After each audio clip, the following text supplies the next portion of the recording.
Eh, untuk pembukaan angkatan 8, Daurah Sehati angkatan 8, tunggu saja pengumumannya. Insya Allah bulan Oktober ya, Oktober akhir ya, pekannya pekan terakhir. Karena sesuatu dan lain hal, pelaksananya mungkin di Jakarta ya, kemungkinan besar di Jakarta, di kawasan Cipaku ya, di kawasan Cipaku. Tapi pokoknya tunggu aja pengumumannya. Insya Allah pelaksanaannya di pekan terakhir Oktober 2023. Insya Allah mohon doanya dan mohon dukungannya juga ya. Bagi sahabat atau sahabat anggota saat di angkatan sebelumnya yang mungkin ingin mengikuti kembali, dipersilahkan nantinya kalau sudah dibuka pendaftarannya ya, dipersilakan.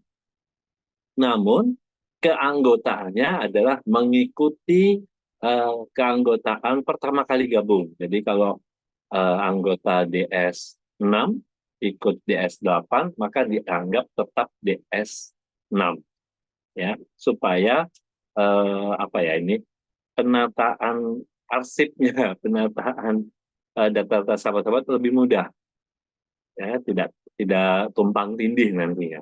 Jadi tetap dianggap sebagai DS6. Angkatan DS1 ingin ikut lagi di DS8 maka tetap sebagai DS1. Baik, em, sudah 46 dan ternyata iya masih menunggu Ustazah Erika. Baik, mungkin ada teman-teman yang ingin bertanya, boleh diketik di chat room, ataupun kalau memang berani, langsung buka saja mic-nya untuk bicara dengan saya tentu saja.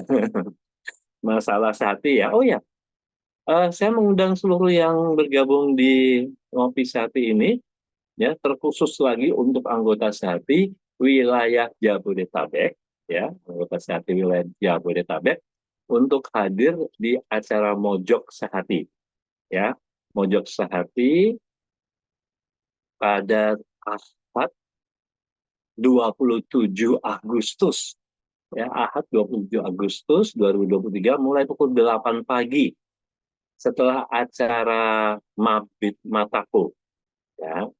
Ini setelah acara Mabit Mataku itu nanti ada ya, ini info-info yang nanti akan dibacakan, namun sambil menunggu Ustaz Erika bergabung, bisa dilihat nih, setelah acara Mabit Mataku, nantinya akan ada acara di Ahad paginya. Nah, ini ya, ini nanti acara Mojok Sehati, apa kabar cinta temanya, ya, apa kabar cinta. Kami menggunakan sistem, bukan kajian sih sebenarnya, eh, dialog terbuka. Iya, dialog terbuka. Jadi nanti sistemnya dialog terbuka. Bagi yang pernah mengikuti Sehati Supercamp yang terakhir kemarin, kedua, pasti tahu ya. Yang penasaran wajib datang. Ya, sangat dianjurkan untuk anggota Sehati, khususnya yang di Jabodetabek, untuk hadir di acara Mojok Sehati Ahad 27 Agustus 2023 mulai pukul 8 pagi hingga selesai ya. Karena biasanya ada acara konsultasi di luar jam yang sudah ditentukan ya, untuk tanggal 27 itu. Acaranya sih sampai 11.45 ya. Tapi ini biasanya habis zuhur itu ada saja ya yang ingin bercerita, berdiskusi ya. Silakan. Dan acara ini terbuka untuk umum. Jadi bagi sahabat Sehati yang ingin datang di acara Mojok Sehati, boleh mengajak teman, ya, boleh mengajak teman, ikhwan akhwat, silakan untuk bergabung di acara Mojok Sehati. Temanya apa kabar cinta, ya, cinta lagi, cinta lagi. Bersama Dr. Emma Sitepu, Insinyur Damayanti, Bunda Damayanti, dan juga Bang Riko dan Teh Riri. Ini teknya bukan the ya, ini biasa standarnya ejaan Inggris, jadi belum dirubah, itu masih the Riri. Oke, ya. Bandung, ya. Untuk Bandung, untuk wilayah Bandung, Insya Allah September. Memang jatahnya kalau nggak salah setiap bulannya itu kegiatan sehati di pekan terakhir, ya. Jatah dari DKMDK Jakarta itu jatah untuk kegiatan sehati adalah pekan terakhir. Bandung mungkin tidak ada acara mabit, ya, kemungkinan besar di September insya Allah pekan terakhir tidak ada acara mabit.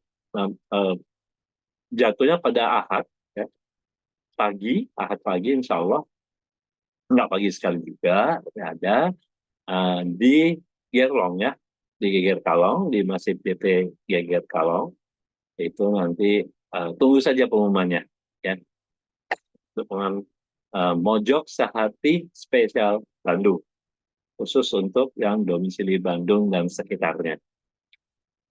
Baik, masih kita tunggu, ya, masih kita tunggu Saza Erika.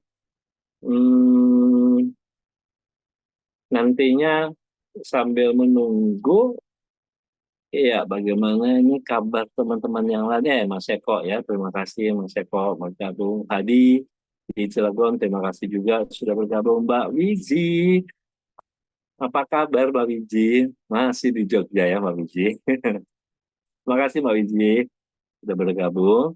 Dan juga ada siapa nih? Nadia Jihan juga ya, masih Dara, masih di Cimahi. Iya. Eh, ada yang mau ditanyakan? Ayo, sambil nunggu kita diskusi. Nggak usah tanya, deh diskusi. Ayo, silakan untuk penjelasan mengenai proses ta'aruf kah atau bagaimanakah tentang kegiatan-kegiatan sehati. Ya, khususnya bagi Bang Rifan nggak perlu berulang-ulang ya menjelaskan proses ta'aruf di sehati, karena walaupun sudah menjadi anggota sehati, tetap saja ketika mendapat kesempatan untuk proses ta'aruf masih bertanya-tanyanya seperti apa, kayak apa, ya. Jadi proses ta'aruf di sehati dilaksanakan dalam 3 kali pertemuan, ya. 3 kali pertemuan ini, pertemuan pertama setelah melewati proses pra-ta'aruf. Pra-ta'aruf ini adalah menentukan pilihan dengan 3 cara.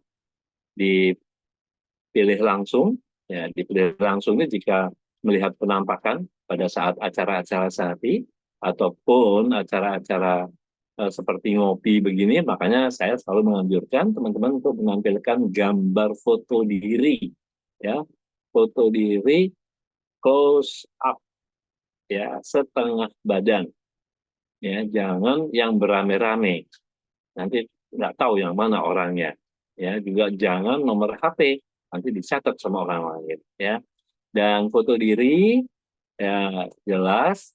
Di sini bisa dilakukan proses pra-ta'aruf, ya, artinya yang anggota sehati hanya untuk anggota sehati, ya, maaf, untuk yang umum harus menjadi anggota sehati terlebih dahulu. Untuk anggota sehati bisa melakukan pra-ta'aruf dengan memilih langsung, ya. Tentunya ada proses-proses lain. Setelah melewati pra-ta'aruf, masuklah ke proses ta'arufnya. Dan perlu diingat bahwa konsultasi dan proses ta'aruf hingga selesai itu tidak dipungut biaya apapun atau biaya tambahan lainnya. Jadi kalau ada orang-orang yang tidak bertanggung jawab mengatasnamakan sehati dan menentukan satu jumlah tertentu untuk salah satu proses, itu berarti bukan bukan yang Bang Riko dan Teh Kenal, bukan orang DKM DT Jakarta, dan pastinya bukan anggota atau bukan orang dari tim sehati. Ya, pastikan itu. Jadi, memasuki pertemuan pertama adalah tanya jawab.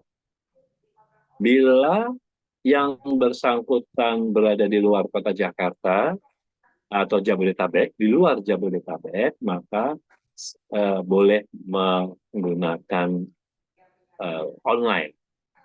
Apakah itu dengan Google Meet, ya, Google Meeting itu, ataupun menggunakan sarana lainnya seperti Zoom.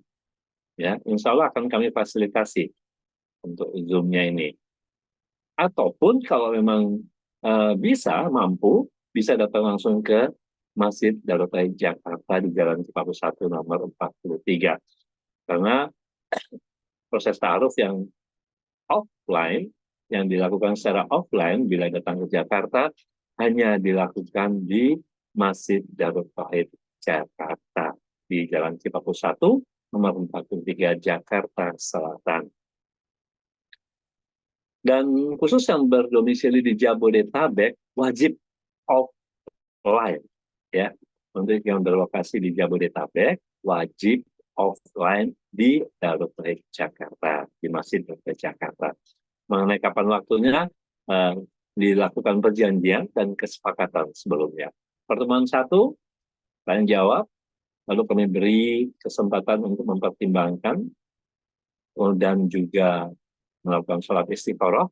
Tentunya kami selalu mengingatkan bahwa proses ta'aruf wajib melibatkan Allah, ya, wajib itu melibatkan Allah. Kami beri kesempatan maksimal 7 hari, full, ya, maksimal 7 hari untuk pertemuan kedua.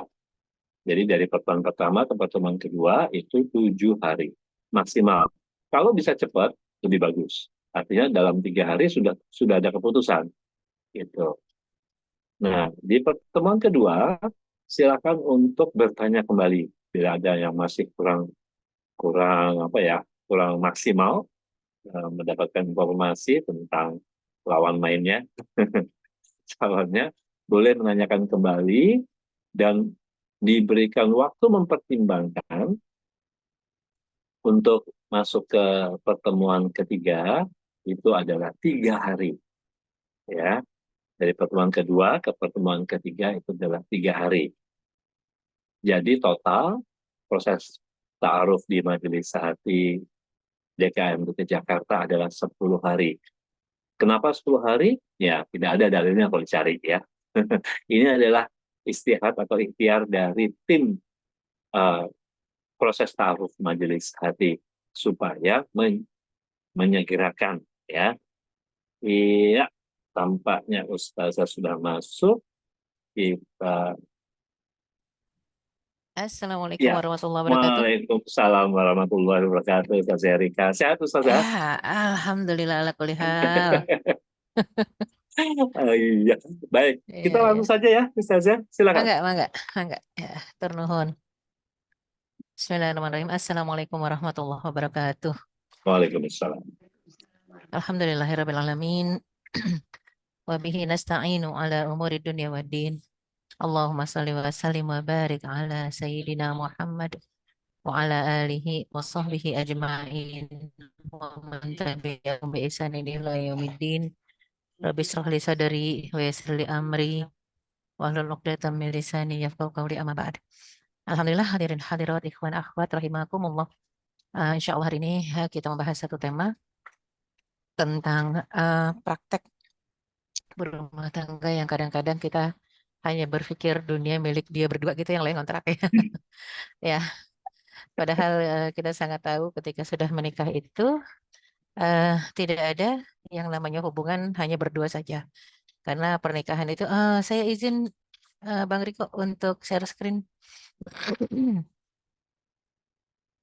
Ya, karena yang namanya menikah itu tidak hanya menyatukan sepasang suami istri, tapi juga dua belah keluarga besar ya. Bisa saya dijadikan co-host untuk share screen, Bang Riko? Iya, sebentar. Ustazah sedang ke operatornya.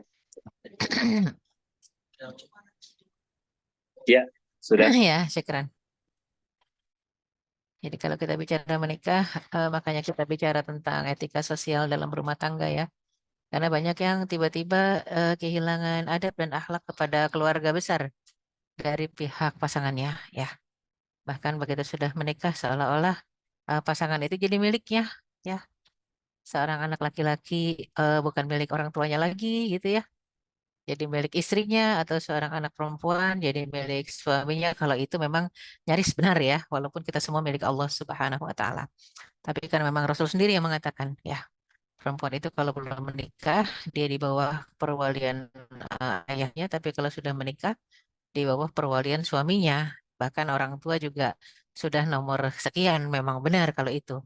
Tapi juga bukan berarti dengan sistem yang kadang-kadang kata-katanya yang salah ya, salah salah menerjemahkan mungkin ya, sehingga beranggapan kalau wanita itu seperti barang dimiliki, sehingga kadang-kadang tidak bisa berargumentasi. Padahal Aisyah radhiyallahu anha selalu beradu argumentasi dengan Rasulullah Sallallahu Alaihi Wasallam. Dan istri-istri Rasul juga biasa dialog ya. Enggak terus diem aja gitu ya. Enggak, Rasul pun bukan orang yang kasar dan kaku ya dalam berumah tangga. Bahkan Rasulullah SAW sendiri mengatakan, khairukum li ahlihi wa ana khairukum li ahli. Sebaik-baik kalian yang terbaik kepada istrinya dan aku adalah orang yang terbaik kepada istriku, kata Rasulullah SAW. Artinya enggak kaku seperti yang kebanyakan kita dengar ya saat-saat ini.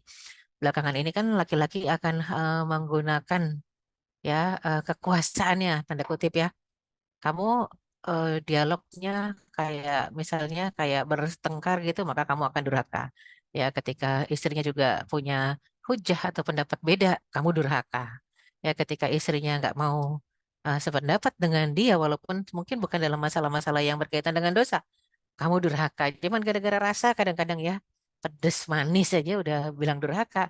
Itu kan yang error sebenarnya yang bilang ya. Artinya bukan sang istri akan tetapi nah masyarakat kita kadang-kadang menggunakan ini ya kediktatoriahan ya untuk berbicara dengan pasangan, dan itu sebenarnya tidak boleh terjadi.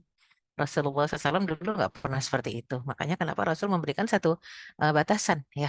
Yang terbaik di antara kalian, wahai para laki-laki, adalah yang paling baik terhadap istrinya. Dan aku adalah orang yang paling baik terhadap istriku.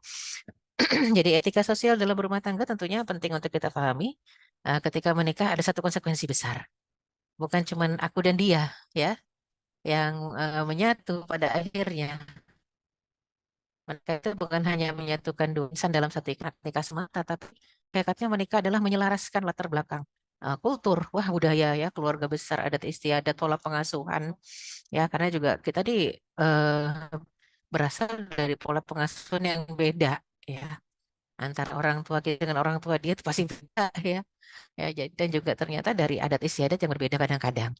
Ya, dalam sebuah lembaga sakral yaitu pernikahan atau rumah tangga yang dibangun untuk niat ibadah, karena pernikahan dalam Islam adalah ibadah dan semata mengharap ridha Allah Subhanahu wa taala. Jadi harus sudah tahu konsekuensinya. Ada juga yang mengapa ya, mengartikan ini, memaknai ini ya, itu dengan cara yang susah. Aduh, kalau begitu saya nggak jadi nikah deh ya. Kenapa habis harus menyatukan kultur ya, terus kemudian latar belakang pendidikan, keluarga besar, adat istiadat. Aduh, saya nggak usah nikah aja deh.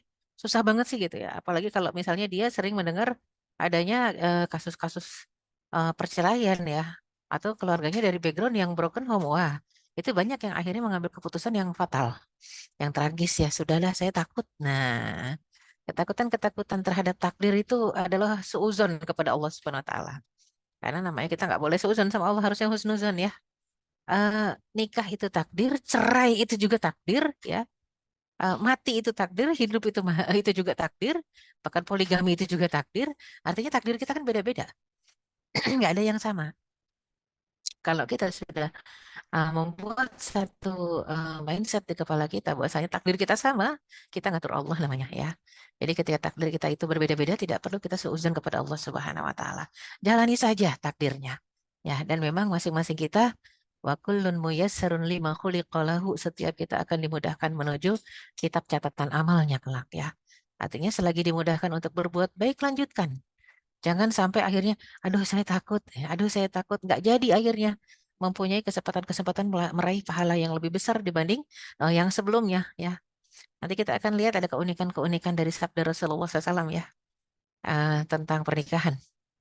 Nah, jadi kalau kita lihat tadi ketika menikah itu menggabungkan ya dua bukan cuma dua orang tapi dua suku ya, dan juga menggabungkan dua kebiasaan, menggabungkan dua culture ya, adat istiadat, maka keluarga tidak hanya terbatas pada suami istri dan anak-anak saja atau keluarga kecil, akan tetapi cakupannya meluas kepada kaum kerabat ya, pasangan, kaum kerabatnya pasangan, saudara kandungnya pasangan, ada paman, ada bibi, ada famili yang memiliki garis keturunan, yaitu akhirnya keluarga besar, dan terus melebar sampai ke masyarakat tempat tinggal pasangan kita. Ya, makanya kenapa pernikahan itu harus ya ngundang-undang, harus diramaikan. Bahkan disebutkan i'lanun nikah, umumkan pernikahan, wadribu 'alaiha bidufuf, dan pukul genderang rebana. Ya, harus ada suara-suara gegap gempita supaya apa, tetangga-tetangga tahu. Artinya kalau tetangga tahu, oh si Fulan menikah dengan siapa sih gitu ya. Tetangga kita tuh si Fulan nikahnya dengan siapa? Oh Fulana, Fulana tuh orang mana, biasanya gitu kan. Fulana tuh orang mana? Oh orang sebelah sana jauh. Oh tapi satu suku. Itu udah omongan biasa di tengah masyarakat atau di tengah tetangga. Ya jangan sampai nggak ngasih tahu, tiba-tiba ada seorang laki-laki bawa perempuan masuk ke dalam rumahnya, orang kasak kusuk ya, berbicara. Dan jangan salahkan orang lain kalau kita aja nggak ngundang. Jadi makanya kalaupun nggak ngundang harus ngasih tahu kalau di jalan. Ya kenalkan ini istri saya, kenalkan ini suami saya gitu ya. Atau kadang-kadang ada yang ketika menikah dia mengumumkan, ketika bercerai dia nggak mengumumkan. Kemudian nikah lagi berikutnya dia nggak bilang. Akhirnya orang bingung yang datang ke pernikahan pertama. Lah kok ini suami kamu? Ah dulu nggak ini, bukan ini lah, kan nggak salah, orang nggak tahu ya. Dulu perasaan bukan yang ini, yang tiba-tiba kok beda suaminya gitu ya. Ternyata dia udah cerai, dia udah nikah lagi tapi nggak bilang. Nah, ini satu hal kenapa pernikahan itu penting untuk diumumkan. Ya, diumumkan. Dan kadang-kadang ada juga yang merahasiakan pernikahan bukan hanya kepada tetangga dan orang luar, tapi sama keluarga besar dirahasiakan, dan keluarga kecil pun yang tahu cuma segelintir. Ini repot, ya, repot sekali ini karena memang menyalahi sunnah Rasulullah Shallallahu Alaihi Wasallam. Kan sudah tahu resikonya. Ketika menikah itu menggabungkan dua kubu ya, dua kubu, dua suku, kadang-kadang dua family ya, dua keluarga besar, dua culture, itu yang harus difikirkan masak-masak. Makanya kenapa istikharah ya. Tadi Bang Riko sudah mengatakan habis istikharah pertama masih nggak seret ya, ketemu lagi istikharah lagi kedua gitu ya. Sampai batasan 10 hari yang nggak ada dalilnya ya Bang Riko ya. Nggak ada dalil 10 hari, tapi memang nggak masalah mau dibuat 10 hari, atau kalau misalnya nggak seret-seret juga ya 14 hari, tapi jangan sampai kadang-kadang ya udah 14 hari jadi 20 hari jadi 2 bulan, sudah 2 bulan jadi 2 tahun, nah itu kelamaan ya. Jadi memang sebisa mungkin kalau dipercepat lebih bagus, lebih bagus kalau udah isi horoh srek, tawakal aja ya, tawakal kepada Allah Subhanahu Wa Taala. Atau kalau memang prosesnya mudah sampai ke pernikahan ya jalani, nggak boleh ada rasa takut, karena ketakutan-ketakutan terhadap masa yang akan datang itu adalah suuzon ya, buruk sangka kepada Allah Subhanahu Wa Taala. Nah, kemudian kita bicara takaful, saling membantu. Selama ini mungkin kita tahu kalau menikah suami istri saling membantu. Iya, betul. Ketika menikah orang tua dengan anak saling membantu. Bahkan Rasulullah SAW itu ketika menikah juga dibantu bukan hanya ya oleh kerabat dekat, tapi oleh paman-paman yang jauh-jauh juga membantu. Dan memang adat istiadat Arab seperti itu. Orang Arab seperti itu, orang saya rasa beberapa suku juga ya, Minang, Betawi sama. Kalau ada yang menikah, keponakan mereka, maka seluruh keluarga besar akan membantu. Ya, membantu memenuhi biaya pernikahan, kadang-kadang untuk membeli mahar, kadang-kadang untuk melamar. Itu satu tradisi yang bagus ya. Satu tradisi yang bagus. Kenapa? Karena memang Rasul mengatakan segerakan, segerakan. Ya, ma'syaras syabab, man istata'a minkumul ba'a falyatazawwaj. Wahai sekalian para pemuda, barang siapa yang sudah mampu menikah, menikahlah. Segera menikah. Makanya kenapa harus dibantu oleh paman ya, oleh nenek mama ibarat kata kalau ini ya, Padang atau Melayu Sumatera, dibantu oleh siapa? Oleh keluarga, oleh orang tua ya. Takaful, saling menopang, saling memikul. Karena kalau kita lihat Rasulullah SAW bukan orang yang berada, tapi maharnya dong, coba lihat. Maharnya nggak pernah ringan, nggak pernah sepele. Bukan orang berada, maharnya 70 ekor unta. Satu unta aja satu mobil. 70 ekor unta berarti 70 mobil gitu ya. Masya Allah, itu maharnya nggak pernah seragam kayak di Indonesia ya. Seperangkat alat sholat. Lah mahar kok seragam. Ya, jadi memang ini penting untuk difahami. Ternyata di dalam masyarakat juga begitu sudah terjadi pernikahan, prinsip takaful ini nggak boleh berhenti ya. Karena kadang-kadang ada seorang pria yang memang dia biasa menyantuni kakaknya atau menyantuni pamannya atau menyantuni bibinya. Begitu menikah, istrinya melarangnya. Nah, ini yang nggak boleh terjadi, ya. Istrinya melarang. "Ah, ngapain sih? Udahlah sekarang kita mikirin ini aja, membina rumah tangga kita. Kalau gitu kita nabung aja untuk nanti kalau anak-anak lahir." Nah, ini repot ya. Yang tadinya takafulnya sudah bagus, begitu menikah ternyata mendapatkan istri yang pelit atau suami yang pelit. Pada akhirnya berhentilah amal solehnya. Takaful dalam masyarakatnya selesai. Nah, makanya kenapa yang namanya menikah itu ta'aruf, mengenal pasangan sampai menceritakan, mohon maaf saya sebenarnya saat ini sedang mengkafalahi misalnya, mengkafalahi 3 anak yatim. Dan saya mau ceritakan, saya mau begitu kita menikah, 3 anak yatim itu tetap saya kafalahi. Itu harus disampaikan. Karena ada kejadian, pernah salah seorang murid saya, itu dia biasa membiayai ibunya yang sakit kanker ya untuk berobat. Dia tidak cerita itu kepada sang suami. Begitu dia menikah, suaminya larang kerja. Suaminya melarang dia kerja. Dia mengatakan saya nggak boleh berhenti kerja karena saya harus membiayai pengobatan ibu saya yang sakit kanker. Membiayai juga ada adiknya yang memang hidupnya belum berkecukupan. Jadi sedangkan dia lumayan dari pekerjaannya bisa membiayai. Tapi suaminya mengatakan tidak. Tidak, nggak mungkin kalau saya udah mengatakan jangan kerja, jangan kerja. Nah, ini kan kediktatoriahan ya dari seorang suami. Sedangkan siapa habis itu yang membiayai pengobatan sang itu mertua. Nah, akhirnya suaminya mengatakan ya sudah saya biayai. Ya, pengobatannya 2 juta. Padahal biasanya dikasih pengobatan namanya cancer agak banyak biayanya 5 juta setiap bulan. Ini cuma dikasih 2 juta. Ya nggak cukup. Ya tidak cukup dan sang anak nggak bisa mengobati ibunya, nggak bisa membiayai ibunya. Dengan dalih suaminya kalau kamu tidak taat sama saya kamu durhaka. Nah, itu repot ya. Yang seperti itu ya. Jadi memang bicarakan ketika ta'aruf ini bisa berlanjut enggak? Bisa berjalan enggak? Kalau suami mengatakan kamu enggak boleh kerja, maka kafalah untuk orang tua itu harusnya dihandle oleh suami. Toh yang namanya mertua adalah orang tua. Mertua itu orang tua seumur hidup. Kalaupun naudzubillah terjadi perceraian antara suami istri dan judulnya sudah mantan suami dan mantan istri, ya tetap tidak ada istilah mantan mertua dan mantan orang tua. Mantan mertua nggak ada, mantan orang tua nggak ada, mantan anak nggak ada, mantan menantu juga tidak ada. Ya, jadi ini penting buat kita untuk apa? Untuk memahami prinsip takaful di dalam rumah tangga. Ya,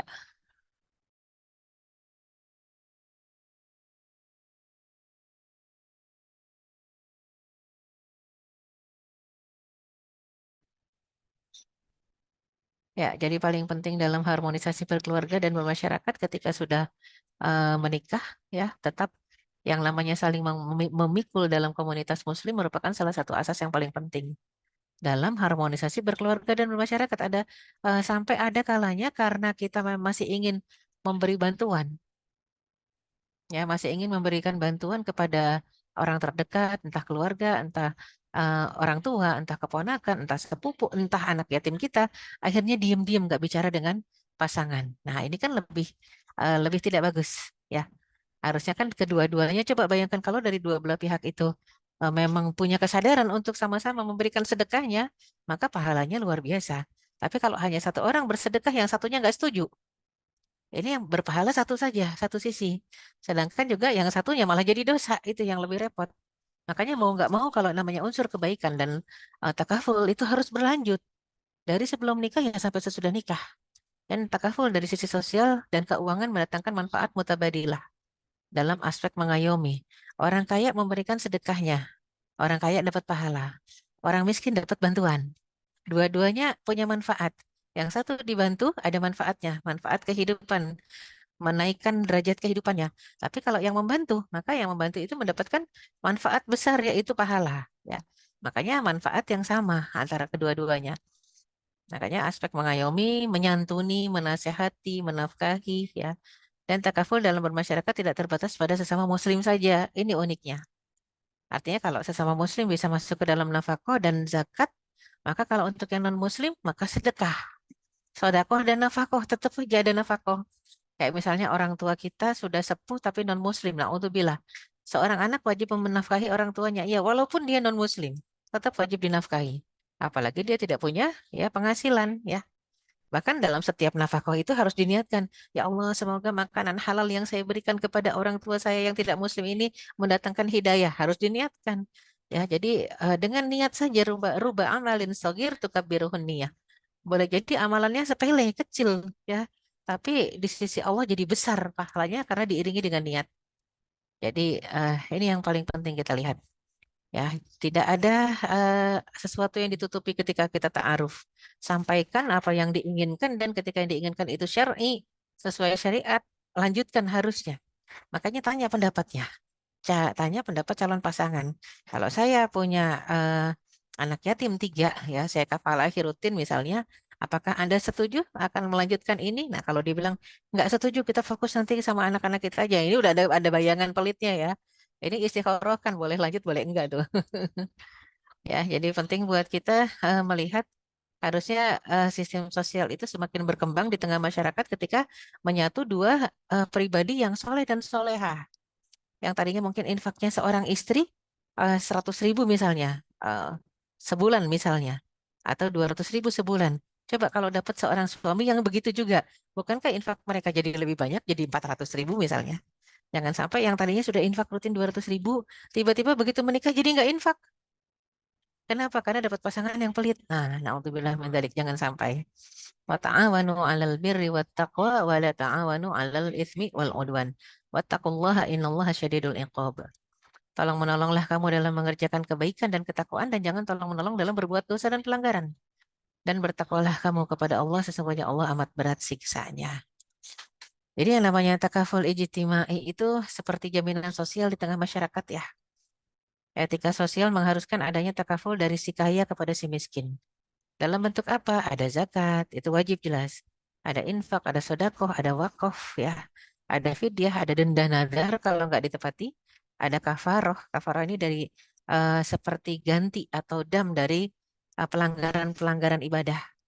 Ya, ada kurban ya dan lain-lain. Umar bin Abdul Aziz, kalau kita tahu Umar bin Abdul Aziz ini cucu generasi ketiga dari Umar bin Khattab. Yang pernah berkata kepada pegawainya Adi bin Artuah, perhatikanlah orang-orang di sekitarmu dari ahli zimmah yang usianya sudah tua dan lemah dan tidak lagi berpenghasilan.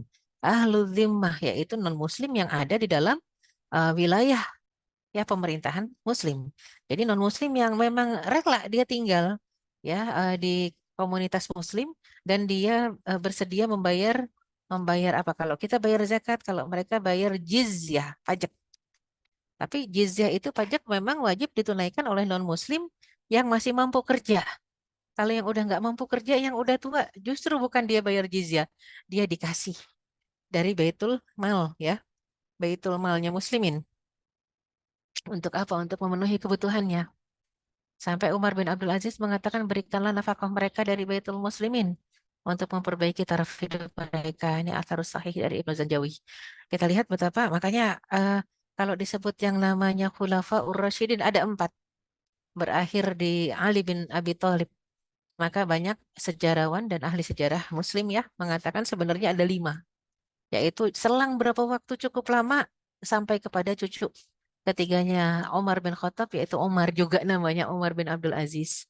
Itu Masya Allah kehidupan beliau sangat sederhana ya. Bahkan beliau pernah mengatakan kepada Fatimah, Fatimah itu istrinya itu anak orang kaya. Wahai Fatimah, kalau engkau tetap ingin tinggal di istana. Jadi begitu Umar bin Abdul Aziz menjadi khalifah, itu Umar langsung pindah dari istana pindah ke gubuk, bayangkan. Ke gubuk, yang gubuk namanya gubuk seperti apa? Dia mengatakan kepada Fatimah, kalau masih ingin tetap tinggal di istana, maka aku akan eh, bercerai kepadamu. Dalam artian, aku akan hidup sendiri. Ya, aku akan hidup sendiri dan engkau boleh silakan menikah lagi dengan yang lain. Jadi dikasih pilihan, ya siapa yang mau berpisah dengan seorang suami yang soleh seperti Umar bin Abdul Aziz. Akhirnya Fatimah mengatakan tidak, aku ikut. Jadi ikut tinggal di gubuk ya. Pada saat Umar bin Abdul Aziz itu semua Baitul Mal Muslimin penuh, nggak ada yang kosong. Bahkan Baitul Malnya tidak hanya di negerinya sendiri. Saking penuhnya negeri pada saat itu, Baitul Mal itu pindah di beberapa tempat. Ada Madinah, ada di Irak, ada Suriah, itu semuanya isinya Baitul Mal. Jadi setiap sore petugas Baitul Mal itu keliling ke gang-gang. Kalau orang-orang sambil mengatakan, Siapa yang punya hutang? Baitul Mal lunasi. Nggak ada yang bilang saya, nggak ada. Siapa yang belum nikah? Ayo nikah cepat Baitul Mal yang biayain, ya. Nggak ada yang bilang saya gitu, nggak. Pokoknya ayo yang punya kebutuhan bilang ini Baitul Malnya udah berlebih sampai pintunya tuh nggak bisa ditutup. Bayangkan, saking pemimpinnya soleh, ya pemimpinnya takut kepada Allah. Umar bin Abdul Aziz ini punya putra, ya. Masya Allah putranya Umar bin Abdul Aziz juga, Abdul Malik namanya. Itu kalau Umar bin Abdul Aziz tidur siang, ayahnya tidur siang itu diingetin. Wahai ayahanda, kenapa engkau tidur siang? Sedangkan di luar rumahmu itu masih ada beberapa masyarakat yang ingin minta solusi. Apakah engkau tidak takut dihisap? Ini anaknya aja ngingetin bapaknya. Jadi bapaknya langsung bangun gitu ya. Dan juga suatu ketika eh, putra Umar bin Abdul Aziz datang ya di malam hari itu ingin diskusi dengan sang ayah. Ayahnya mengatakan diskusi masalah apa? Kalau diskusi masalah negeri, masalah dunia, masalah negeri, artinya masalah dunia yang berkaitan dengan negara mereka dan masyarakat, kita pakai lampu, kan lampunya di sana lampu kayak sekarang lampu lilin gitu ya, lampu minyak, kayak petromak gitu. Kita pakai lampu yang dibiayai oleh negara.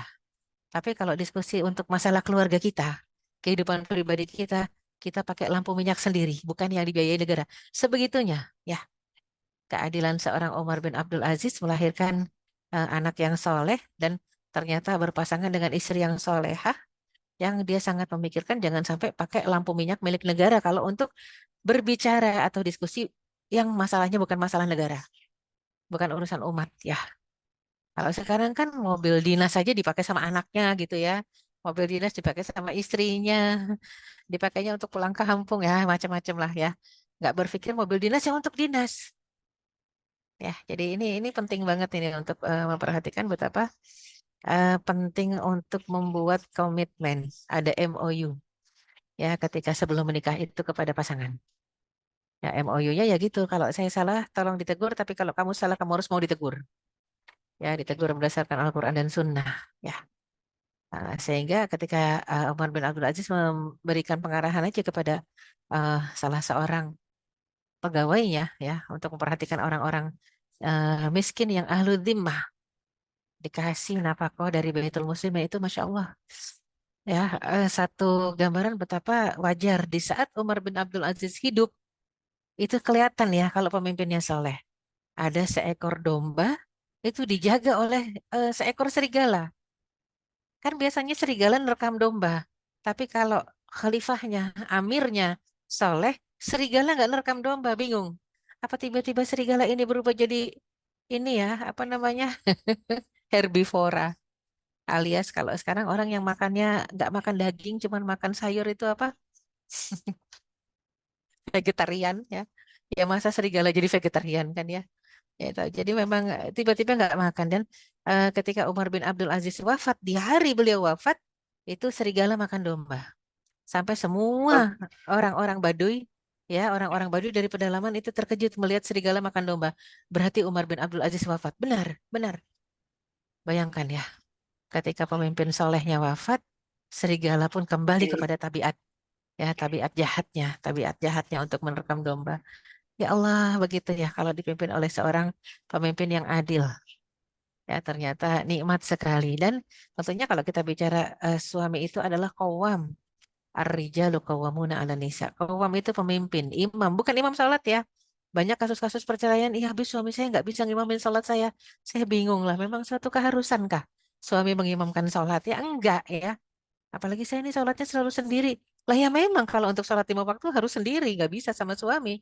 Suami itu harus ke masjid, ya. Jangan sampai jadi ikhwan solehah atau cheerleader gitu ya. Jadinya itu harus harus ke masjid dan nggak pakai rok. Kalau di rumah dia pakai mukena gitu kan nggak boleh. Jadi harus ke masjid. Nah ini yang paling penting untuk difahami oleh para istri ya. Saya cari imam, bukan imam sholat ya. Memang suami kita harus bisa mengimami sholat sunnah. Ya, dan bacaannya harus bagus, tajwidnya harus bagus. Tapi bukan berarti salat wajib juga diimami oleh beliau. Ya, jadinya kalau salat wajib ingin diimami oleh suami, maka suami harus salat sunnah dan istri niatnya salat wajib. Karena kalau untuk laki-laki, salat wajibnya harus di masjid berjamaah. Ya, kita bicara tentang prinsip sosialisasi di tengah masyarakat, prinsip kafalah, tolong menolong, kepedulian, maka semut itu sebagai teladan ya dalam bersosialisasi. Betapa jalannya teratur, barisnya teratur, membawa beban yang lebih berat dari tubuhnya pun bisa karena bersama-sama dan beramai-ramai gitu ya. Itu semut sebagai contoh. Kalau dalam rumah tangga apalagi ya. Jadi rumah tangga semut itu ya Allah. Tapi jangan jadi rumah tangga seperti al-ankabut, laba-laba. Itu rumah tangga bahaya ya. Yang jadi kawam bukan suami, tapi istri. Ya, udah istrinya menjadi pemimpin dalam sebuah rumah tangga, nanti terakhir suaminya dibunuh. Ternyata laba-laba seperti itu. Ya, jadinya laba-laba itu begitu. Yang menguasai rumahnya, rumah tangganya adalah istri. Ya, nanti sesudah berakhir semua, dan dia si istri sudah bosan dengan suami, suaminya dibunuh. Itu al-ankabut. Ya, inna auhanal buyuti la baitul ankabut. Sampai Allah dalam surat Al-Ankabut mengatakan selemah-lemahnya, seburuk-buruknya rumah adalah rumahnya ankabut, laba-laba. Ya, itu paling paling lemah jadinya. Itu dahsyat ya. Memang kalau kita mengatakan spider ya. Kalau ingat film Spider-Man beda ya. Nah, itu kan kuat ya jaring laba-labanya. Ya, tapi ternyata dalam proses atau bentuk organisasi rumah tangga dia paling lemah ya. Nah, teladan dari Rasulullah SAW sudah membuktikan ya dalam sirah. Setiap episode kehidupan Rasul bersama para sahabat, tidak satupun Rasul menganjurkan pada umatnya untuk berpisah dari kelompok atau jamaah. Makanya kita nggak boleh berpisah dari bertetangga, berteman, ya, atau berkeluarga dengan kumpul-kumpul dengan keluarga besar. Ya kadang-kadang kan suka males ya. Males udahlah kita ngurusin keluarga kita sendiri aja dia udah susah ngapain lagi kumpul-kumpul sama keluarga besar. Ngapain lagi nenangga gitu ya kadang-kadang. Apalagi kehidupan saat ini ya. Bukan cuma sekedar egosentris tapi ananiah. Ananiah jadi sangat egois dan juga kadang-kadang seseorang itu hanya mementingkan diri sendiri ya sampai nggak peduli lagi dengan tetangganya. Aduh bahaya sekali. Ya, jadi memang Rasul selalu mengatakan, ayo tetanggamu, tetanggamu, tetanggamu. Wah, itu repot. Ya, sampai aljar, aljar, aljar. Mazala Jibril yusini biljar, kata Rasulullah SAW. Jibril itu terus-menerus berwasiat, berpesan kepadaku tentang tetangga. Hatta zonantu annahu sayurithuni. Sampai aku kira tetangga itu akan jadi ahli warisku, kata Rasulullah. Ternyata bukan, karena memang Jibril tuh nyampein pesan dari Allah. Tangga, hati-hati tetangga. Tetangga kita perhatikan, jaga perasaannya. Makanya sampai disebutkan man kana yu'minu billahi wal yawmil akhir ya falyukrim jarahu. Yang beriman kepada Allah dan hari kiamat muliakan tetangganya ya. Tetangga juga. Jadi tetangga ada hak. Kalau zaman sekarang kan kita udah masak masak apa aja yang wanginya kecium ke tetangga-tetangga nggak. Kadang kita nggak ada rasa pengen ngebagi gitu ya. Bahkan mungkin kita berpikir tetangga juga makannya lebih enak dari kita gitu ya. Tapi ternyata ada hak untuk membagi karena wanginya tercium. Nah, itu dia ya ini yang susah untuk membuat kebiasaan lagi seperti di zaman Rasulullah SAW saling tuker-tukeran lauk gitu ya. Jadi seorang Muslim bahkan dalam damai dan perang sekalipun diajarkan untuk hidup berjamaah dan bersosialisasi dengan lingkungan, dengan masyarakat di mana dia berada. Ingat ini kalau biahnya solehah, kalau masyarakatnya baik. Kalau masyarakatnya baik, soleh, solehah, maka rumah tangga kita sebisa mungkin mencari tempat tinggal di lingkungan yang soleh dan soleha. Dan lingkungan yang soleh dan soleha nomor satu harus cari lingkungan yang dekat masjid. Jangan cuma pesannya, ya saya mau tinggal di tempat termurah nggak apa-apa, tapi jauh dari masjid. Buat apa? Itu udah pasti yang mengisi lingkungannya nggak baik. Kalau jauh dari masjid. Bahkan ada satu perumahan, ada beberapa tempat di Tangerang ya, itu memang melarang adanya masjid di dalam perumahan itu. Memang perumahan non-muslim, tapi anehnya kok ada orang muslim yang tinggal di situ ya. Udah melarang melarang adanya masjid, tinggal di situ lagi. Dan bahkan ada yang testimoni suasananya tenang ya, tenang gitu ya, nggak ada suara-suara lonceng gereja, nggak ada suara masjid juga, speaker nggak ada, azan nggak ada, ya tenang. Yang ada ya itu yang nggak tenangnya kalau malam gonggongan lengkingan anjing gitu ya, itu udah anjingnya melihat setan semua karena sudah nggak ada masjid di situ. Nah ini yang paling bahaya. Jadi penting buat kita mengikuti teladan Rasulullah SAW. Ketika berumah tangga, maka wajib bersosialisasi dengan tetangga, tapi carilah tetangga yang soleh. Kenapa kita harus bersosialisasi, saling takaful, memikul beban yang lain? Karena orang kafir juga begitu. Orang kafir itu beramal jama'i, bekerja sama untuk melawan umat Islam. Tapi kenapa kita tidak saling tolong menolong ya untuk membuat diri kita, agama kita survive ya di hadapan mereka. Jadi sampai Allah SWT mengingatkan intan surullah yansurkum. Kalau kamu tolong agama Allah, Allah akan menolongmu. Wa yutsabbit aqdamakum dan akan mengukuhkan langkahmu. Maka rumah tangga juga seperti itu. Harus bersinergi antara suami istri, visi misinya sama. Kita menikah karena Allah. Maka harus ada ketaatan di jalan Allah.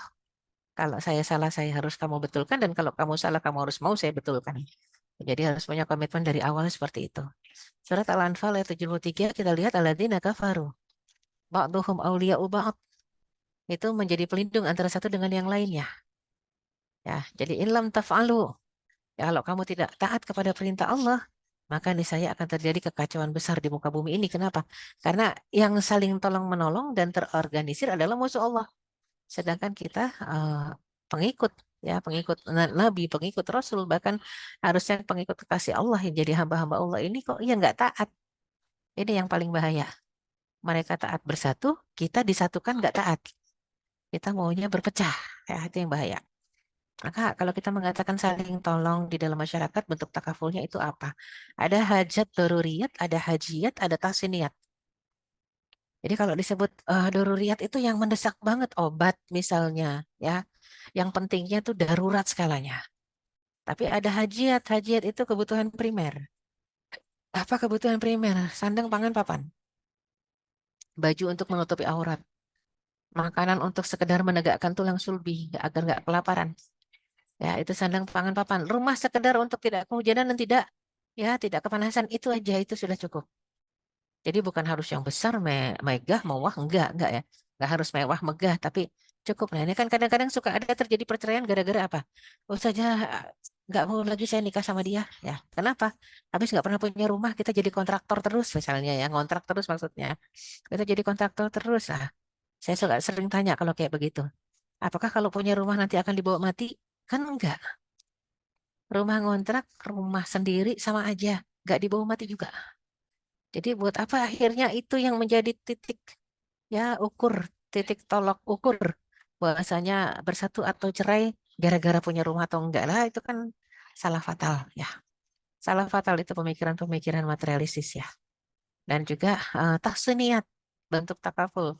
Kalau tahsiniat itu apa ya? Contohnya kendaraan. Tahsinat kendaraan misalnya ya. Atau tahsiniat itu yang sifatnya kayak pembantu kendaraan. Kan nggak masalah, artinya dia bukan kebutuhan pokok. Nggak punya pembantu mati, ya enggak kan? Atau nggak punya motor mati, enggak juga. Nggak punya mobil mati, enggak juga. Atau itu namanya tahsiniat, kebutuhan tambahan alias sekunder atau tersier. Boleh dibantu juga kalau memang itu ya membuat hidupnya dia lebih lapang. Misalnya ada seorang janda dengan anak 10 repot ya. Janda anak 10 dia nggak sanggup untuk eh, menggaji atau membiayai pembantu karena dia sudah habis waktunya untuk mencari makan buat anak 10 ini. Maka kalau kita lihat kayaknya dia hidupnya susah banget ya, cari bantuan dari kita itu yang memang bisa mengangkat derajat dia, ya, mengangkat harkat dia ini sebagai contohnya termasuk ke dalam pernikahan ya. Kan banyak ibu-ibu tuh ya kadang-kadang bilang sama suaminya, ya udah kalau mau ngasih infak sedekah kasih aja janda. Tapi jangan nolongin kelebihan dari sekedar infak sedekah katanya. Kenapa? Jangan kalau nolongin lebih dari sekedar infak sedekah akhirnya dinikahin maksudnya. Kan banyak yang ketakutan begitu. Ya, padahal ya itu udah bab yang lain dari bab poligami ya. Bab pernikahan juga. Makanya kenapa Rasulullah SAW sendiri sampai mengatakan untuk orang-orang yang memegang jabatan dalam pemerintahan. Itu nggak boleh bujang. Kalau dia bujang segera nikah. Kalau belum punya rumah, kasih dia upayakan dia punya rumah. Karena jangan sampai jabatannya nanti jadi fitnah buat dia. Akhirnya dia cari cari rumah dari jabatan yang nggak boleh ya. Jadi kalau dia belum punya kendaraan, segera dia miliki kendaraan sebelum jadi pejabat. Bagusnya dia sudah punya mobil sebelum jadi pejabat. Jangan sampai dia sudah jadi pejabat kemudian punya mobil. Nah orang akan berpikir yang buruk. Ini dia kalau nggak jadi pejabat nggak bakal dia punya Mercy gitu ya. Ini uang dari mana? Itu kan jadi pikiran-pikiran buruk ya. Kemudian bagi yang belum memiliki kendaraan, hendaklah memiliki kendaraan. Bagi yang belum memiliki pembantu, hendaklah memiliki pembantu. Barang siapa yang mengambil harta benda selain itu, ya selain itu tuh artinya apa? Selain tempat tinggal, kendaraan, pembantu, selain itu, maka pada hari kiamat ya datang sebagai orang yang berstatus penipu atau pencuri. Itu yang repot. Artinya nggak boleh lebih-lebih dari yang sudah ada. Pembantu satu cukup ya sudah, mobil satu ya cukup ya sudah, gitu ya. Jadinya tempat tinggal satu ya cukup udah, karena kita nggak mungkin pindah-pindah tempat tinggal kan ya. Karena memang tempat tinggal ya sudah satu biasanya. Nah ini sebagai uh, satu catatan buat kita. Apapun yang ingin kita miliki, kita klaim sebagai milik ya. Di atas dunia ini sebenarnya milik Allah Subhanahu wa Ta'ala. Bentuk takaful itu mau membantu orang ya harus pakai standar kita. Kita sangat suka makanan enak, kasih orang makanan enak. Kita sangat suka tinggal di tempat yang nyaman. Kalau bisa orang merasakan sesekali tinggal di tempat yang nyaman. Kita biayai, kita betulin rumahnya, gentengnya yang bocor misalnya ya. Jadi itu kepedulian. Di tengah masyarakat kita sudah sangat jarang ya. Kondisi-kondisi peduli terhadap permasalahan sosial. Ya, sedangkan musuh-musuh di luar sana sangat peduli terhadap permasalahan sosial. Ya, khususnya permasalahan sosialnya umat Islam itu sangat diincar oleh non-Muslim ya agar dihandle oleh mereka sehingga nanti kelak orang ini berubah agama itu yang diharapkan ya karena sudah dihandle semuanya atau di cover semuanya. Wallahu a'lam bishawab. Saya kembalikan ke Bang Riko. Ya, baik. Uh, Jazakillah khairan katsira Ustazah Erika. Kita akan masuk ke sesi diskusi, namun sebelumnya akan saya sampaikan terlebih dahulu beberapa informasi. Ya, bisa disiapkan slide-nya. Baik, yang pertama tentu ini sudah sempat saya buka di awal perjumpaan kita, yaitu ya, ini kita sampai menyinggung masalah. Baik, sahabat-sahabat yang bergabung di kajian ngopi malam ini, hadir di acara kajian Tauhid bersama Kiai Haji Abdullah bin Nastiar pada hari Selasa 29 Agustus 2023 mulai pukul 11 hingga 13.30 di Masjid Darut Jakarta, Jalan Cepaku 1, nomor 43, Peterbukan, Kebayoran Baru, Jakarta Selatan. Temanya Merdeka dari Cinta Dunia. Baik, yang berikutnya adalah Mabit Mataku. Sahabat-sahabat bisa hadir di acara Mabit Mataku yang juga diselenggarakan oleh DKM Darut Jakarta bersama Ustadz Sahroni Abdul Elsi, Ustadz Dadang Sukandar, dan Imam Jamulail Ustadz M. Zakaria Al-Hadis. Temanya Merdeka dan Tauhid. Temanya banyak merdeka ini sahabat-sahabat karena memang dalam suasana Hari Kemerdekaan Indonesia yang ke-78. Dan acaranya Sabtu Ahad 26 hingga 27 Agustus 2023 mulai pukul 18 hari Sabtu hingga pukul 6.30 hari Ahad keesokan harinya. Yang berikutnya yaitu ya ini acara Mojok Sehati. Silakan sahabat-sahabat, tadi sudah saya undang seluruh anggota Sehati yang silakan mengajak teman-teman yang lain karena acara ini juga terbuka untuk umum ya. Anggota Sehati, teman-teman ada Dr. Emma Situ, Yuda Damri, dan juga kita berdiskusi bersama saya dan juga Teh Riri. Ya. Temanya setelah acara pagi ada 2023 mulai pukul 8 hingga 11.40. Acara ini Cipaku 1, 3, Peterbukan, Kebayoran Baru, Jakarta Selatan. Dan yang berikutnya adalah informasi untuk sahabat. Ya, dilewati saja. Ya, ini karena belum diedit, copy paste. Ya, jadi sahabat-sahabat perlu diketahui bahwa kajian ngopi ini didanai sepenuhnya dari sahabat-sahabat anggota Sehati khususnya. Namun, tidak menutup kemungkinan bagi sahabat-sahabat lain yang bukan anggota untuk berdonasi sehingga kajian ngopi dan kegiatan, khususnya kegiatan majelis sehati lainnya, insya Allah bisa terselenggara dengan lancar semuanya dari donasi sahabat-sahabat semuanya ya. Jadi saya akadkan di malam hari ini bahwa donasi yang masuk di acara kajian ngopi malam ini akan diakatkan untuk kegiatan dakwah terutama ya, kegiatan dakwah dari DKM Darurat Jakarta, terutama untuk acara-acara majelis sehati. Dan tentunya atas nama DKM Darurat Jakarta, saya mengucapkan jazakumullah khairan katsira kepada donatur-donatur semuanya. Terima kasih. Untuk informasi selengkapnya bisa menghubungi info dan konfirmasi, bisa hubungi 0813 8000 7729. Silakan di-scan atau dibuat screenshot untuk disimpan. Siapa tahu nanti ada manfaatnya. Terima kasih. Baik, kita masuki sesi diskusi. Silakan yang ingin berdialog langsung dengan Ustazah bisa raise hand ataupun mengetik eh, pertanyaan ataupun pernyataan di melalui chat room ya. Silakan yang ingin kontak langsung ya, boleh raise hand terlebih dahulu. Baik, eh, belum ya. Iya. Kayaknya udah Seperti jelas. Tiga praktek. harus ada pancingan Ustaz ya. Iya, ada pancingan baik. Ya, ini ada sudah eh, Rusmin Hasan teh. Oh, Ikhwan. Baik, silakan Kang Rusmin. Dibuka mic-nya. Mic-nya di-on-kan terlebih dahulu. Ya, silakan Kang Rusmin.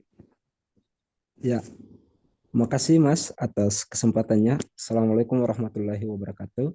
Waalaikumsalam warahmatullahi wabarakatuh.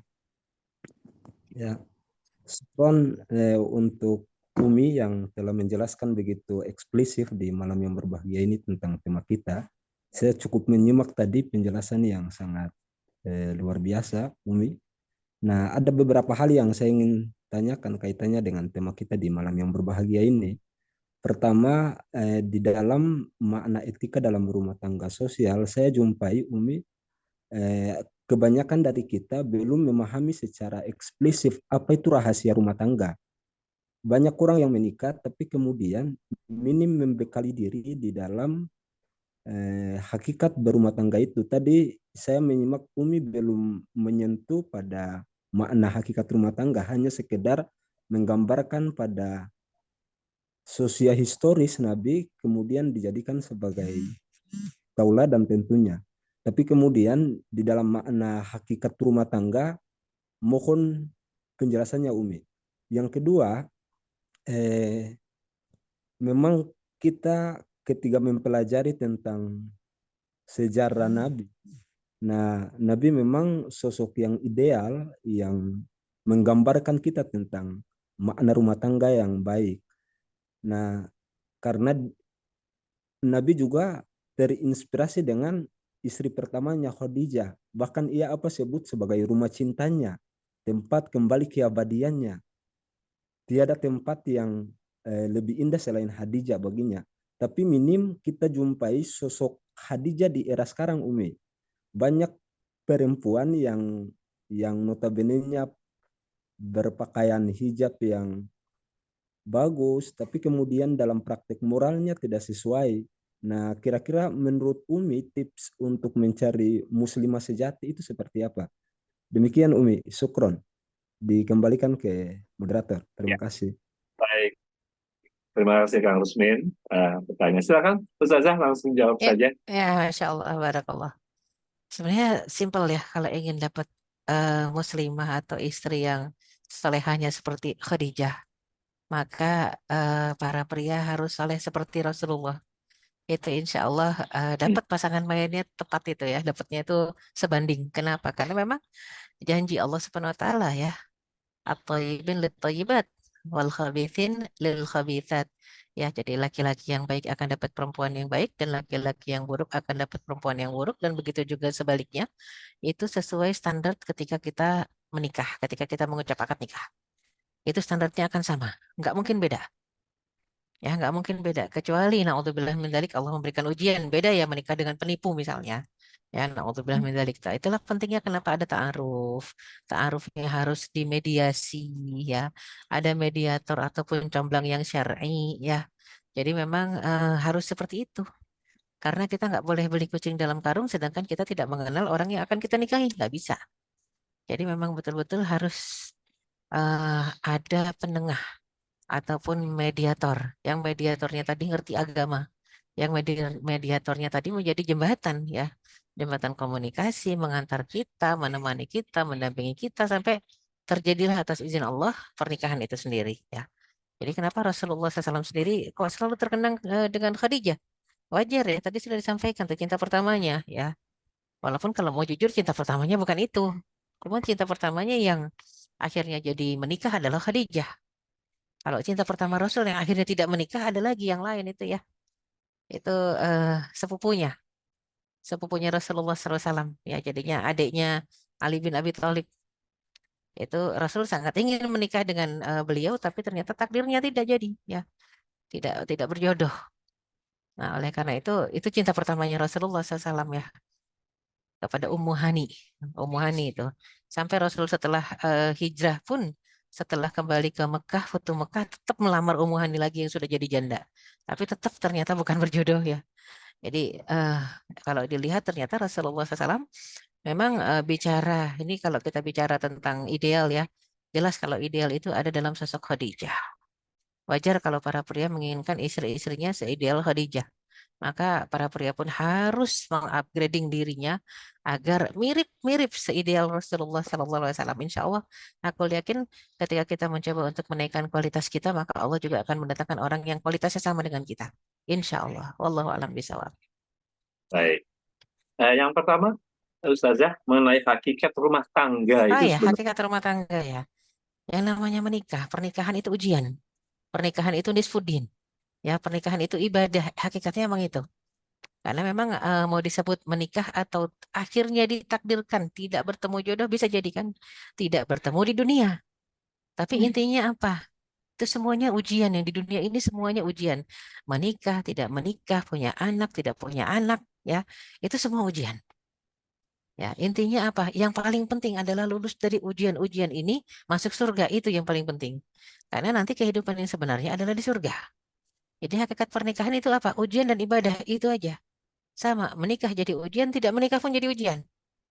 Ya, menikah jadi ibadah. Kalau misalnya tidak menikah, bukannya tidak mau menikah, ya. Beda. Kalau tidak mau menikah dosa. Tapi kalau tidak menikah karena belum dapat jodohnya, belum ada calonnya, ya, jadinya belum ada yang cocok juga. Diistiqorohkan nggak ada yang masuk gitu, ya. Ya sudah, itu qadarullah. Akhirnya menikah, tidak menikah, dua-duanya jadi ujian dan dua-duanya harus jadi ladang ibadah. Itu hakikatnya. Jadi nggak ada yang spesial karena ada orang yang salah paham. Karena belum menikah usianya sudah 30 lebih, maka ketika ditanya tujuan hidupmu apa? Tujuan hidup saya menikah. Itu salah, ya. Tujuan hidup itu harus mardotilah, cari ridha Allah. Ya, menikah pun harus mencari ridha Allah. Kalau akhirnya tidak menikah, ya tetap harus cari ridha Allah, ya. Karena ridha Allah di atas segalanya. Kalau Allah sudah ridha, maka Allah akan masukkan hambanya ke dalam surganya. Itu yang paling penting. Oleh karena itu penting kalau pada akhirnya kita mau menikah, carilah pasangan yang sama-sama mencari ridha Allah juga. Cari yang sevisi semisi. Maka insya Allah akan bergandengan untuk ya berjalan terus dalam ketaatan di jalan Allah. Itu yang paling penting. Wallahu a'lam bishawab. Ya, baik. Demikian. Langsung jawabannya dari Ustazah Erika. Ya. Mudah-mudahan terjawab, ya. Terima kasih. Baik, Syukron yang Umi. lain. Ya, Ya, luar biasa. Wan. Ya. baik. Tadi boleh mau tanya? Siapakah? Oh ya, silakan. Ini soalnya yang bersangkutan nggak mau tanya langsung. Ini Ustazah terkait dalam pernikahan itu ada beberapa situasi, terutama dalam hal antara menantu dan mertua. Idealnya kan nggak ada tuh istilahnya ibu mertua atau ibu kandung kalau sudah menikah ya, tapi tetap aja sama kita sebagai ibu juga ya, seorang tua kita juga. Tapi dalam beberapa kasus ada yang terutama karena prosesnya kan ini ta'aruf dengan pertemuan singkat, kemudian menikah, ternyata itu menjadi satu ini balik lagi sebenarnya ke personality si hamba Allahnya ini ya, Iya, dalam iya. membangun komunikasi dengan ibu mertuanya atau bapak mertuanya yang baru dikenal, dan itu ternyata menjadi PR tersendiri. Nah itu adakah apa ya istilahnya tips mungkin ya atau karena buat yang terutama yang mungkin karakter orangnya agak-agak sungkan atau apa, justru itu mendem-mendem jeruk akhirnya malah jadi konflik seperti itu.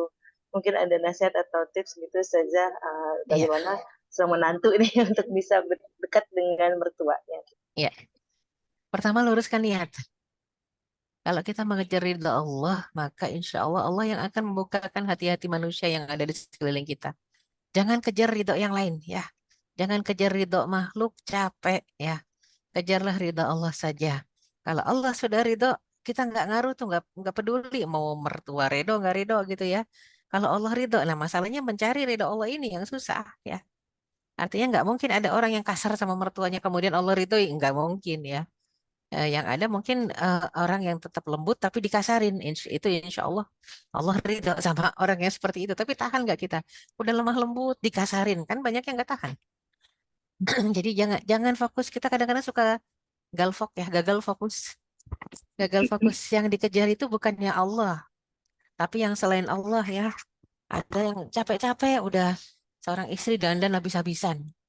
Nah, untuk apa? Semata ingin dipuji suami, capek yang kayak gitu ya. Ntar kalau suaminya terlalu jujur sakit hati kita. Ibu tumben kayak ada kocan kan repot ya, kayak ondel-ondel gitu.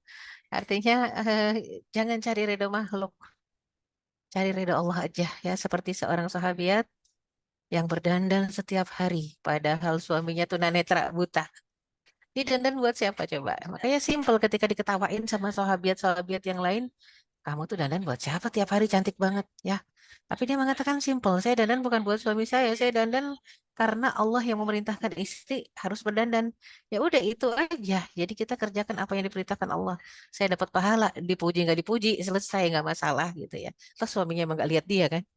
Ya, jadi memang ini penting sekali buat kita melatih keikhlasan. Kalau misalnya kayaknya kok hati mertua keras misalnya.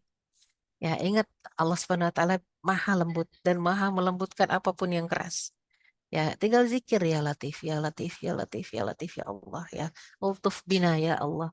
Minta kita dilembutkan, hati mertua dilembutkan karena memang mertua tadi sudah saya sampaikan, dia adalah orang tua seumur hidup ya.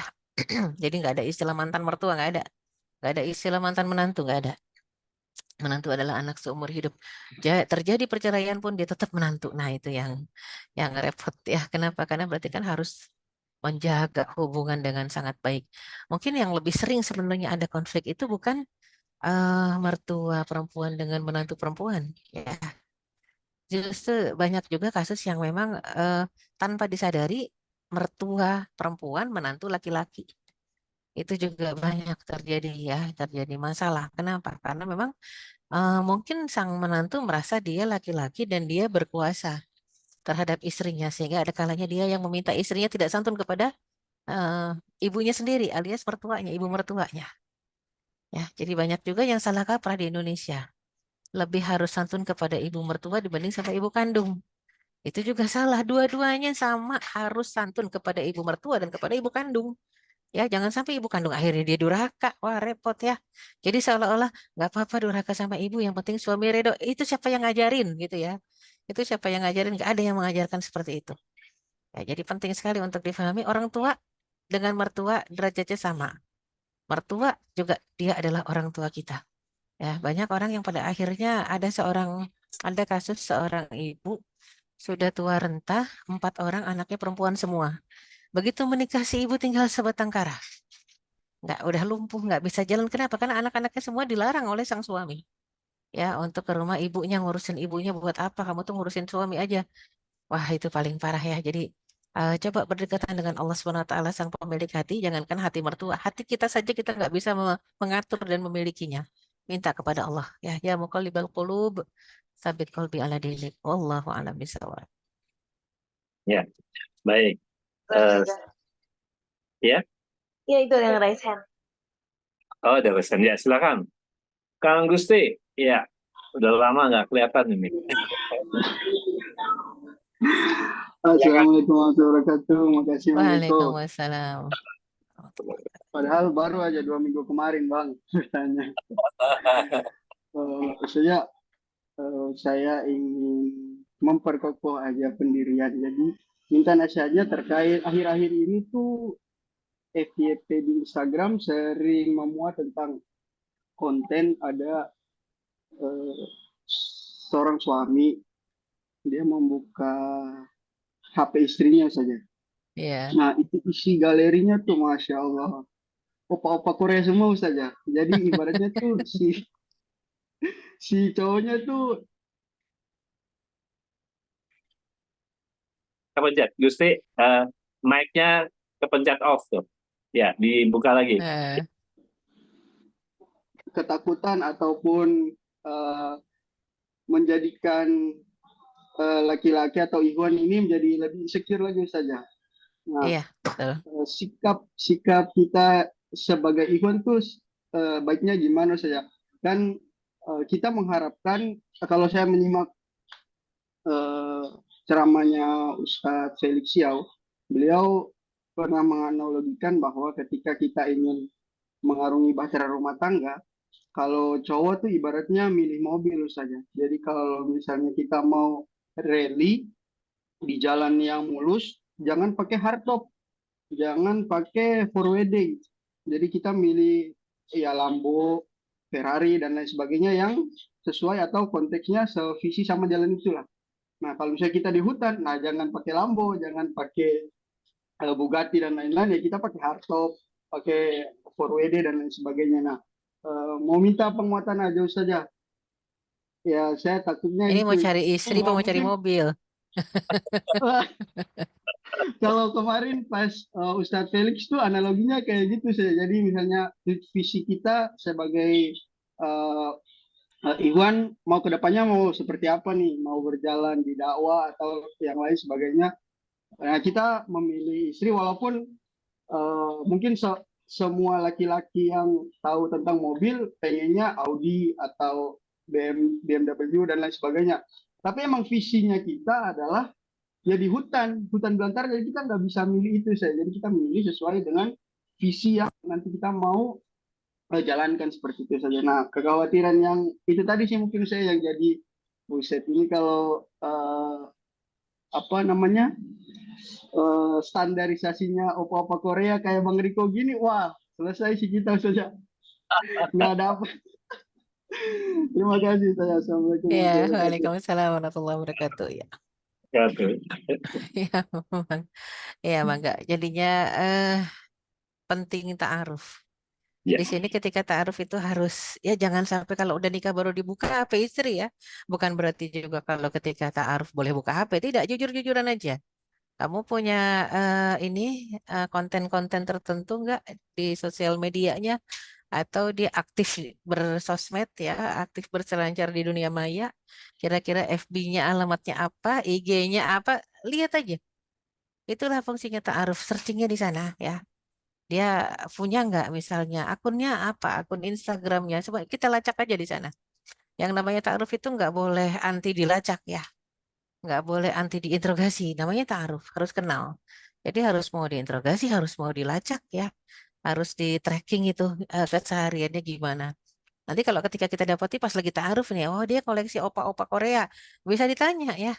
Itu kenapa kok gambarnya opa-opa Korea semua gitu tuh katanya kata Bang Riko, kayak Bang Riko semua ya. Sipit-sipit gitu ya. Jadi ya. Jadi ya, kenapa yang dicari misalnya opa-opa Korea semua misalnya ya. Jadi tanya aja alasannya apa. Apalagi dia cari misalnya dia mengkoleksi foto-foto opa-opa Korea tapi yang dicari misalnya hitam manis. Nah, itu juga perlu dipertanyakan ya. Misalnya dia nyarinya yang hitam manis, padahal dia koleksinya opa Korea. Jangan sampai ini hanya pelarian karena nggak dapet yang itu gitu kan ya. Apa aja jadi deh. Nah, jadi memang yang bagus kan tidak koleksi gambar siapapun juga ya. Artinya itu bukan mahram. Yang ngapain ditaruh di wall dia misalnya di daftar koleksi dia. Pokoknya bisa kita lihat secara adab, secara akhlak, apakah dia termasuk orang yang ya tadi ya nggak ada batasan melihat gambar-gambar orang yang bukan mahramnya. Sama ketika diperintahkan untuk jaga ya, jaga itu termasuk tidak mengkoleksi foto-foto, menjaga pandangan ya. Walaupun juga ya kan foto-fotonya pakai baju semua malah cuman wajahnya doang. Ya buat apa juga ya? Artinya buat apa juga? Kan? Jadi memang ini penting untuk dipertanyakan hobi mengkoleksi foto. Ya, gambar-gambar artis misalnya. Karena seseorang itu akan berdasarkan kebiasaannya. Nggak lucu nanti ya, nanti yang ditaruh ketika foto ini ya yang ada di gambar di PP-nya HP ternyata bukan gambar suaminya. Nah, itu kan lebih gawat ya. Jadi memang ini penting sekali buat diperjelas ketika ta'aruf. Ketika ta'aruf jangan tunggu sampai nikah baru dia bongkar HP istrinya. Wah, itu udah kelamaan. Ketika ta'aruf sampaikan. Misalnya keberatan-keberatan kita nggak suka kalau istrinya koleksi ya gambar-gambar laki-laki yang bukan mahram itu udah bagus banget, sampaikan aja keberatannya seperti itu. Nanti akan jelas karena ada MOU ya. Maka dia pun pasti akan mempertanggungjawabkannya. Wallahu a'lam bishawab. Jelas ya, Sanusi, ya menyambung proses ta'aruf yang disampaikan oleh Ustazah Erika tadi. Kalau disahati, memang dari awal pada saat pertemuan pertama kami, saya dan istri selalu menganjurkan jujur dari awal. Jujur dari awal, ungkap sejarahnya. Sampai bahkan ya Ustazah tambahnya bahwa sampai kalau misalnya, mohon maaf, di bagian tubuhnya ada luka atau apa, boleh diceritakan. Ya. Jadi jujur dari Diceritakan kan ya. Diceritakan bukan kayak Miss Indonesia itu ya. Repot itu dilihat. hanya diceritakan ya, hanya Diceritakan ya. tidak ditunjukkan. Dan kalau memang di tangan ya masalah. Ya harus dikasih tahu memang jumlah gigi kita yang misalnya gigi palsu berapa harus dikasih tahu. Ya Betul. cacat-cacat misalnya karena kakinya ketutup kaos kaki kita nggak cerita misalnya jarinya hanya ada 9 itu satu kesalahan harus diceritakan gitu ya. Ya, ada luka bakar misalnya begitu juga. Betul betul. Jadi jujur dari awal itu lebih kami utamakan di dalam proses ta'aruf di majelis syar'i. Ya, nggak boleh Betul. bohong. Ya, Kang Gusti. Baik, yang selanjutnya Ustazah ini dari Mas Eko di Bekasi. Ini menanyakan, ini kaitannya dengan tadi bahwa Ustazah dalam satu captionnya menyampaikan bahwa betapa pentingnya bersosialisasi dengan tetangga, dengan kanan kirinya. Nah ini, mana yang lebih baik? Ikut kajian taklim atau ikut kerja bakti di lingkungan RT di hari dan jam yang sama? Ya. Ini sama baiknya ya kalau disebut mana yang lebih baik. Taklimnya bagus. Taklim kan juga pasti sama orang-orang sekitar ya. Nggak mungkin ngaji sendirian kecuali online. Kalau kerja bakti jelas nggak mungkin online. Ya, makanya penting kalau ini kajian atau taklimnya online, oke bisa ditinggalkan kerja bakti dulu. Tapi kalau ternyata kajian taklimnya bukan online, offline. Udah gitu offline-nya sama tetangga juga. Nah, ini mah harus ada dialog dengan tetangga kita ya. Artinya yang namanya hari offline taklim nggak mungkin berbenturan dengan hari kerja bakti. Ini kan tergantung nih teman-teman ngajinya siapa ya kajian taklimnya. Orang deket apa orang jauh? Maksudnya tetangga atau bukan gitu ya. Adapun kalau misal-misal nih yang namanya orang punya jadwal ngaji khusus misalnya di hari Rabu rutin tuh offline ataupun kadang-kadang online ketika pandemi. Tapi qadarullah kan jarang juga ada orang hari Rabu kerja bakti ya, yang ada weekend. Maka ketika tiba-tiba ada kegiatan dadakan hari Rabu juga, oke, diskusikanlah ya dengan guru ngajinya misalnya ini kegiatan di luar kebiasaan. Hanya boleh jadi 10 tahun sekali gitu ya. Nah, itu bisa disampaikan. Saya rasa tidak ada satupun yang sifatnya negotiable ya. Kalau berkaitan dengan maslahat, apalagi maslahat umat, maslahat dakwah, harus serba negotiable ya. Penting didiskusikan, dinegosiasikan dengan orang yang punya kepentingan ya. Nah, yang punya kebijakan itu harus ada, harus dibicarakan. Apalagi tujuannya, misalnya tujuannya untuk agar teman-teman yang kerja bakti ini nanti ke depannya mau ikut taklim juga. Oke, taklimnya yang kali ini kita tinggalkan dan kita ikut kerja bakti, tapi serius. Seriusnya dalam artian ayo ajak mereka yang tadinya nggak sholat supaya ayo sholat bareng.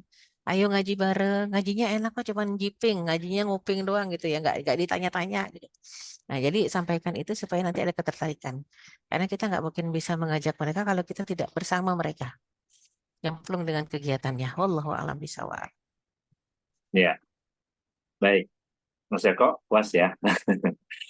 Baik, yang berikutnya dari Yeni, ini mengenai suaminya yang ketahuan selingkuh. Ini sudah menghapus semua bukti selingkuh dengan mantan, jadi benci LDK tadi, dengan mantan, dan semua bukti sudah dihapus oleh suaminya. Eh, Permasalahannya, dan dia juga sudah mengakui selingkuh. Dan tetapi saya masih sakit hati, Ustazah, saya takut kalau terulang lagi. Sudah minta konsultasi dengan mertua, dengan orang tua, tapi tidak digubris gitu loh. Eh, Bagaimana menyikapi hal ini? Mohon pencerahan, Ustazah. Ya, ini penting ya. Kalau kita bicara ada bukti kemudian ngaku lagi gitu ya. Ya.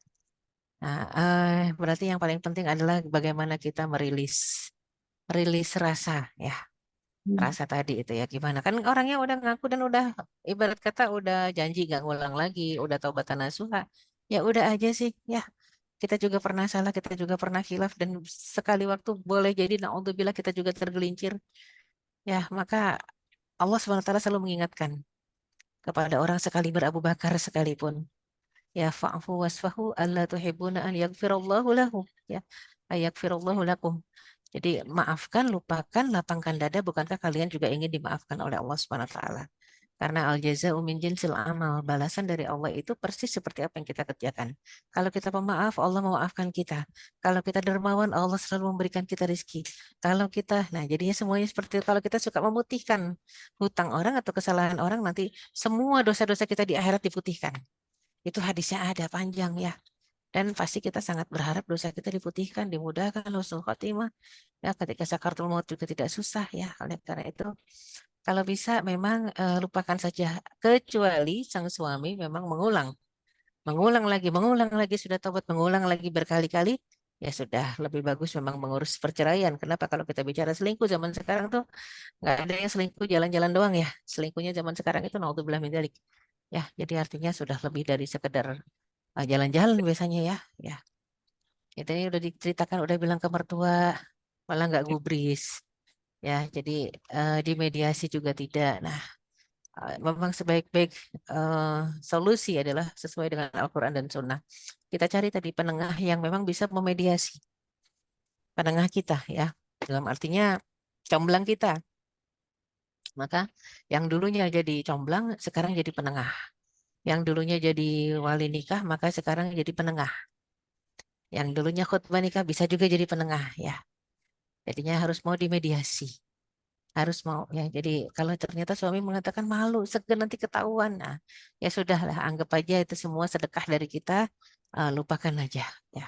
Bismillah, semoga Allah melupakan semua kesalahan kita. Amin ya rabbal alamin. Baik, yang berikutnya nih, insya Allah terakhir ya, teman-teman, karena waktu juga, dari Silvi di Bandung. Ini pertanyaannya sempat dibahas sedikit oleh Ustazah Erika di kajian ngopi yang sebelum-sebelumnya ya, Ya, mengenai perjanjian pranikah, bagaimana menurut Islam. Karena tadi Ustazah menyebutkan ada MOU ya, ya, di antara Pak. ya, ya. Jadi memang betul nih Mbak Silvi, di dalam Islam ada perjanjian pranikah. Ya, jadi perjanjian pranikah sebagai contoh. Misal seorang perempuan mengatakan, saya tidak mau tinggalnya jauh-jauh dari rumah orang tua saya. Itu perjanjian pranikah. Kalau misal sang calon mengatakan saya terima perjanjiannya, maka dia harus menepati, ya. Kan kalau udah berjanji, apalagi berjanji untuk satu hal yang sakral, pernikahan itu Allah jadi saksi itu, yang repotnya begitu ya. Jadi apakah MOU yang dimaksudkan itu sama dengan perjanjian pranikah? Boleh sama, bisa juga tidak ya, bisa jadi sama, bisa juga tidak.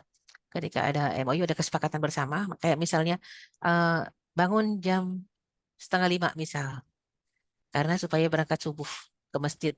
maka ya rutin jam segitu ya. Jadi nggak masalah itu. Apakah sama dengan perjanjian pernikah? Rata-rata yang disebut perjanjian pernikah itu berkaitan dengan dua hal. Pertama dengan harta, kedua dengan poligami.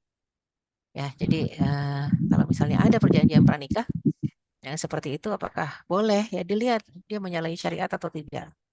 Ya, kalau misalnya ternyata ada orang yang mengatakan saya tidak mau dipoligami, dan si suami ternyata sesudah 5 tahun menikah dia nikah lagi, itu perjanjian pernikahannya batal nggak? Justru yang batal itu bukan perjanjian pernikahannya, ya, yang batal bisa jadi pernikahannya. Kenapa? Karena si suami melanggar kesepakatan, ya. Dan juga kalau misalnya tetap kekeh melanggar juga harus mau dua-duanya misalnya nikah, maka si istri yang ini boleh mundur sebenarnya. Kalau nggak kuat ya, kalau nggak ada sakinah mawaddah rahmah lagi, dipersilahkan untuk mundur. Ya, wallahu a'lam bishawab. Baik. Satu lagi Ustazah ya, terakhir deh, baru masuk soalnya. Ya, dari ini titipan teman, bagaimana menyikapi mantan suami yang selalu menjelek-jelekan, memburukkan nama mantan istrinya, padahal mantan istri sudah menutupi aib dari mantan suaminya. Satu, yang kedua, bagaimana hukumnya mantan suami tidak memberikan nafkah idah, mungkin nafkah selama masa idah kepada mantan istrinya, padahal dia mampu. Ya, ini bicara tentang nafkah idah ya. Nafkah idah. Mantan istri sudah berusaha menutup aib. Oke. Ada yang selalu menjelek-jelekan. Ini rasanya sudah tidak ada sakinah ya. Ketika suami menjelekkan istri, istri menjelekkan suami di depan umum, di depan khalayak ya. Padahal sang istri sudah berusaha menutupi aibnya ya. Terus bagaimana hukumnya? Mantan suami tidak memberikan nafkah idah kepada istri padahal dia mampu. Ya itu jelas batal ya. Kalau nggak ada uang sagu hati, batal dari pihak suami ya. Itu terhitung batal. Nah, jadi ini kalau kita bicara masalah nafkah idah kepada istri, padahal dia mampu. Orang yang diberikan kemampuan itu sampai Allah SWT mengatakan falyu'ti kulla sa'atin min sa'atih. Maka untuk orang yang dikasih kemampuan, berikan sebanyak yang dia mampu. Namanya juga uang pelipur, uang sagu hati. Tidak pernah ada satupun orang yang waras, muslimah yang benar gitu ya.